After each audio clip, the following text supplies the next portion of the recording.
Oh,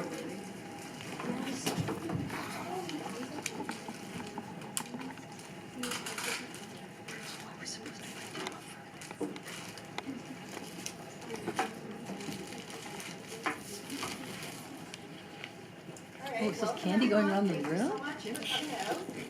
I'm happy to be able to introduce Suzanne Balcom. Terrified and anxious as a child with undiagnosed ADHD, Suzanne discovered at a young age that when speaking or performing on stage, she could control her nerves. The more she rehearsed and practiced, the better she got. So much so it turned into a successful TV and radio career in Vancouver for 20 years. Suzanne loves speaking to this group and insisted that she come in from Halifax where she lives, and she can be spotted making snow angels on the Citadel Fort Hill prior to going to the City of Angels in California next week. She believes that each one of us has a voice that needs to be heard, and if you apply simple speaking tips, each one of us has the power to make the world a better place. Or at the very least, a place that's not so scary when we stand up and speak. Thank you so much, and join me in welcoming Suzanne Balcom. Yay! Good job, everybody. This is Paula, and look at the courage she had to introduce me. Thank you. I'll leave it over to you. Thank you.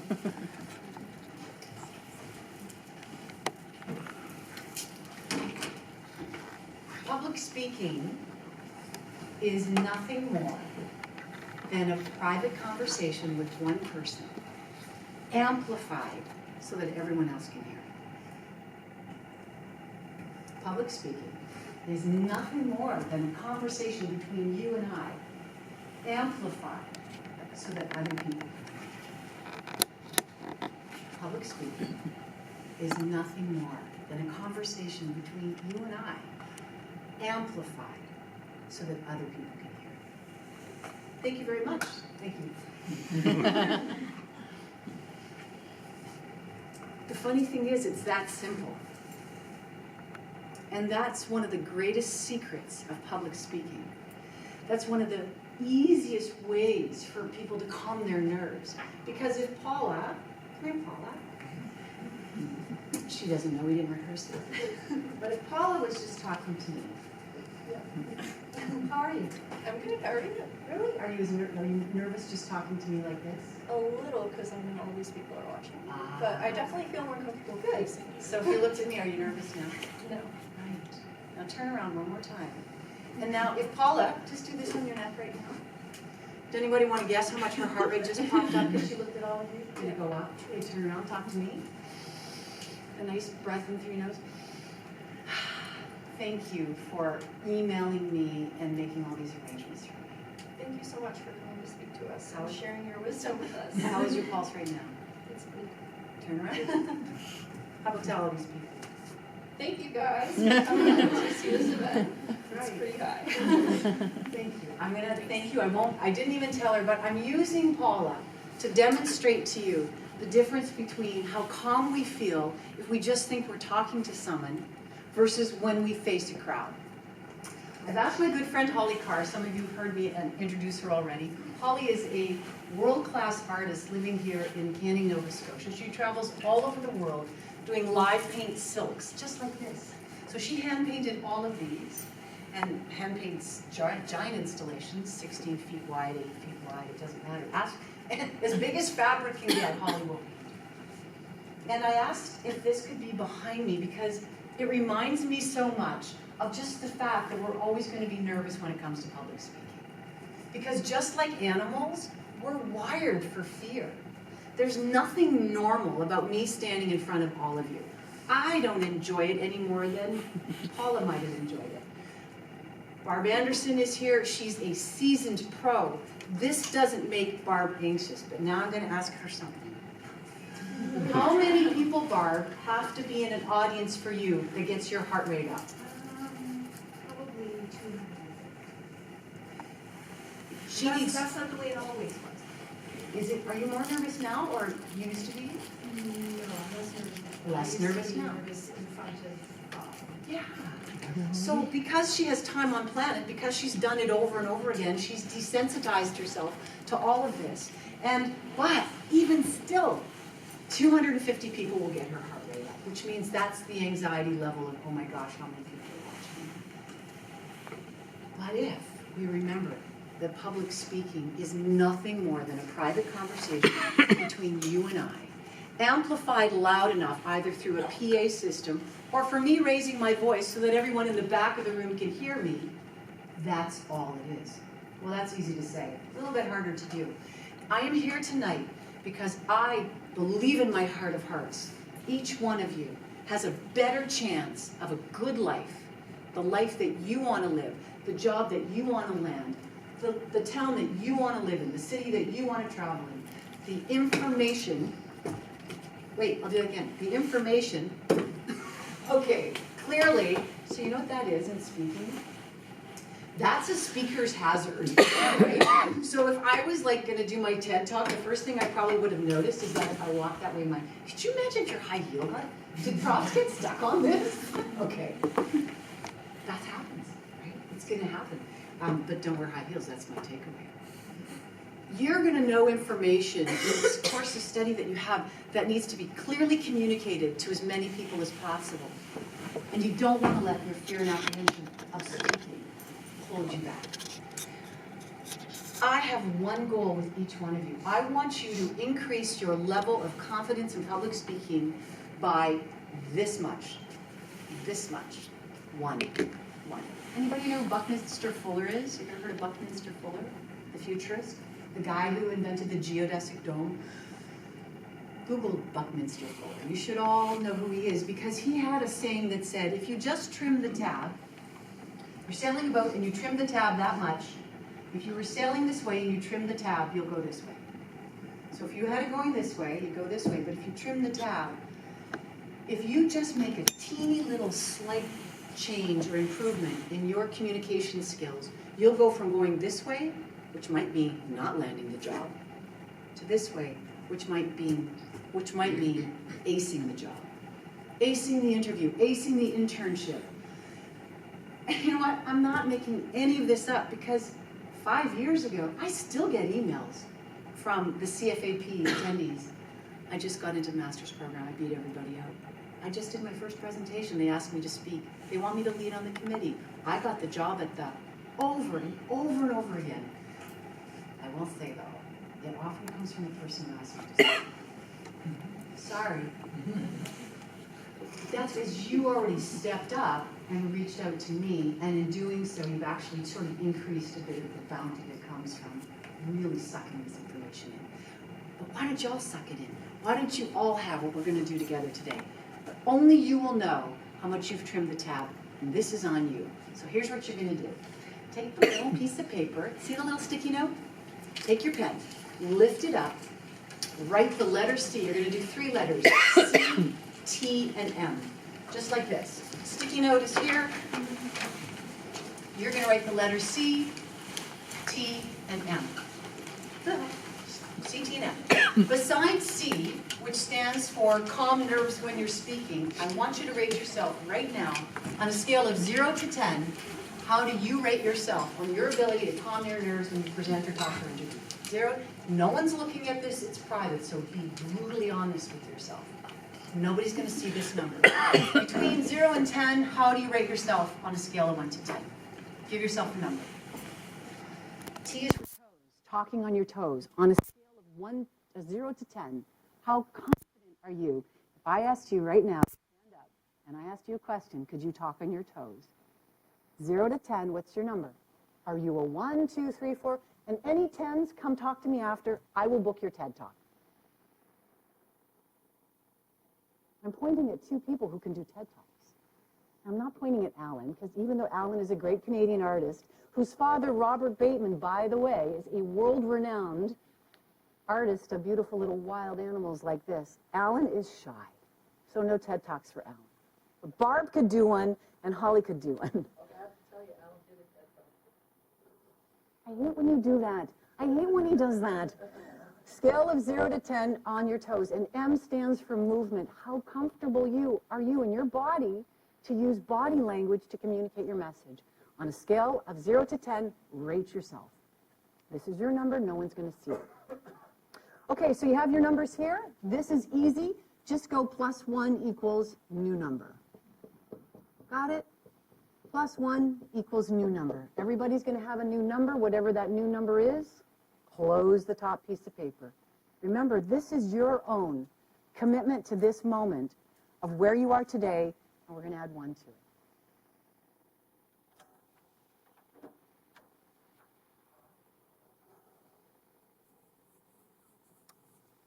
I am going to take you from your number +1,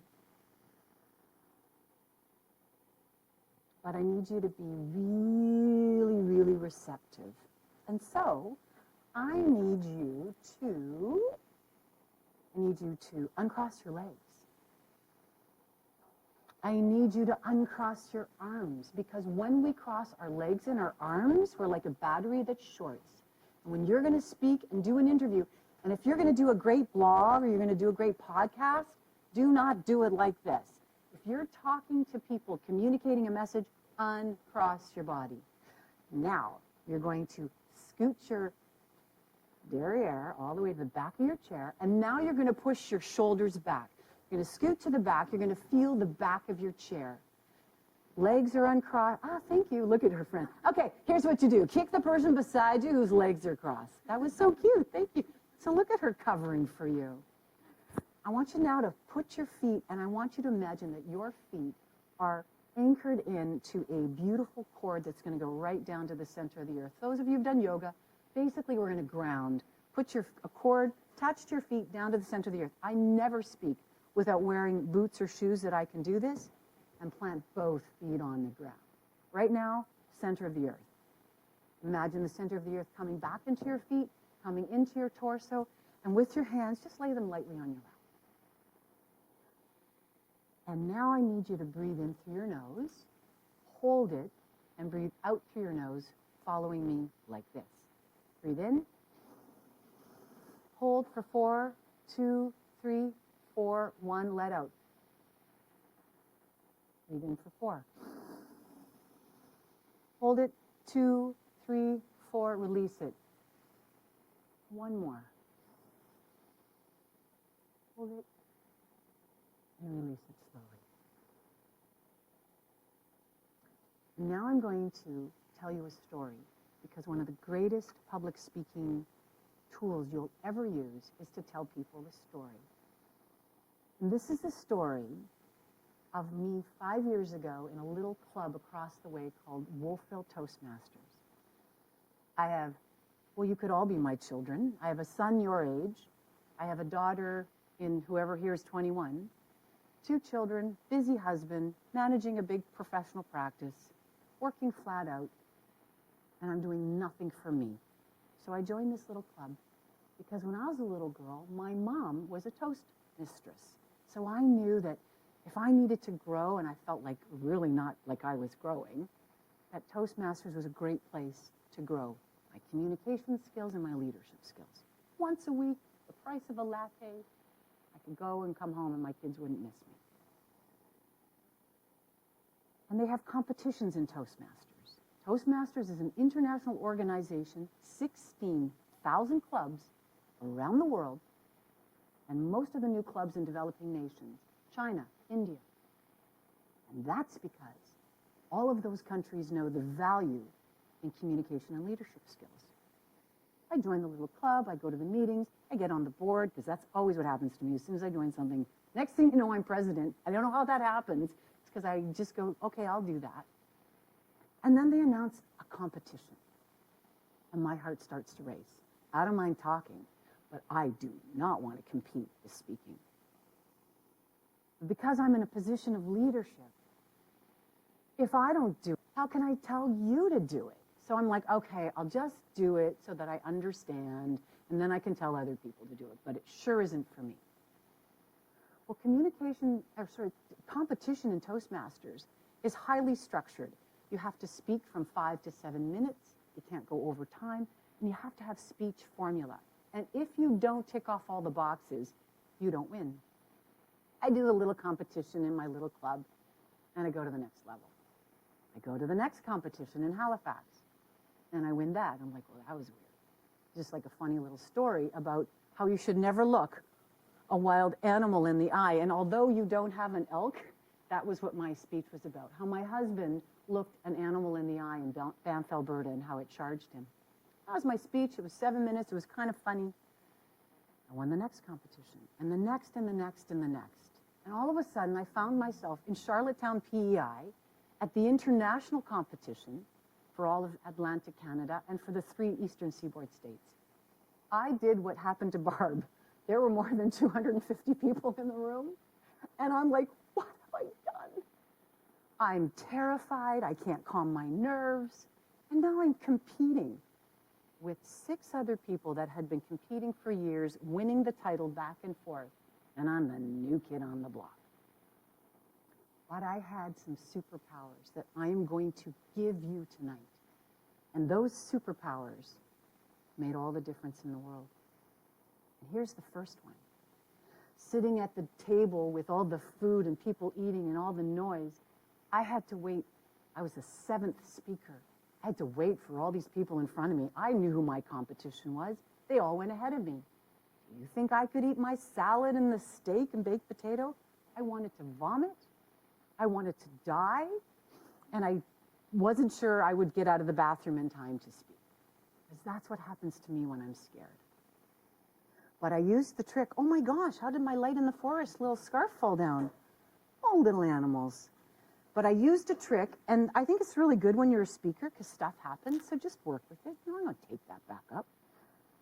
I used a little trick that I knew could calm my nerves, and it's called putting your oxygen mask on first. And I'm going to show you that trick right now. It's a trick that I learned, and it goes like this. Hand. Nose. You know how you're in an airplane, they go, if they drop the oxygen mask, put yours on first. You know that little plastic cap? I put it on, but it has to be discreet, so I did it like this. And you breathe in through one nostril, you hold it, and you breathe out the other. I spent 6 speeches times 7 minutes, 49 minutes doing, sitting at that table. I sounded like Darth Vader, but I didn't care, because if I didn't breathe, I knew I'd have no blood in my limbs. Because what we know about public speaking is that when we're afraid, all of the blood goes to our extremities so that we can run. I had to breathe through my nostril to keep the oxygen and my blood circulating. So I did the breathing. They called my name. I went up much like I did because the formal thing is to shake the hand. And then the second trick, other than breathing, is I owned the space. Whenever you're speaking or whenever you're doing an interview or they call you in for an interview, no one's asking you to come to an interview if they don't want to talk to you. So if someone offers you a chair or you're standing in front of your group, that is your space. That is your space to command and take ownership in. And so I did. I stood, I put those 2 feet on the ground, I owned the space, because for the next 7 minutes, I had to do something. I had to deliver a speech. That was well prepared by then. There was no notes. And then I used my second trick. Beyond the oxygen mask, superpower number 1, the second trick is this. Place somebody you feel really comfortable with about 3 or 4 seats in. And if there's not an empty seat, put them right there. So I did this. I put my best friend, David, right there. I took my breath in, I owned the space, and I delivered the first 2 or 3 minutes of my presentation to the one person I wasn't afraid of. So that room of 500 people, I didn't see any of them. I could just see sort of heads. But I delivered right to the person I felt safe with. And once I started to do that, I was more comfortable. Then I could look around because if I lost my place, I would anchor it back at the one safe person. Because what is public speaking? A private conversation amplified so that others listen in. Now, I didn't know that before that competition, But because the competition got harder and harder, I had to research and drill down on what did great speakers do. And most great speakers have somebody in a sea of 100,000 faces that they feel safe with. I finished it. I felt good. It was over. I walked off the stage. I sat down and had my dinner. I'm not going to tell you what happened next, because what happened next is what I'm going to tell you at the end. Because now I need you to take some of these tricks and tips.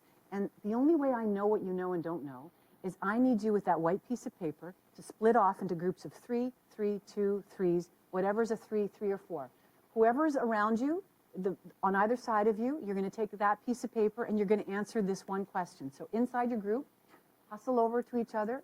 On that piece of paper, you probably only need one, but you might need more. You're going to dedicate one scribe, because now you guys got to work, because I already got this. A scribe is a person with a pen or pencil. And that scribe, you're going to ask each other amongst yourselves, what don't you know about calming your nerves? That's what you need to answer. The first question you have to answer in your small group of 3 or 2 is, what don't you know about how to calm your nerves for public speaking? What don't you know? Because I know you know a lot already. What don't you know? Or what are you curious about? Or what would you like to know? Right? You have 1 minute to answer that first question. Talk amongst yourselves, look at each other and say, hey, what do you want to know about calming your nerves? 60 seconds.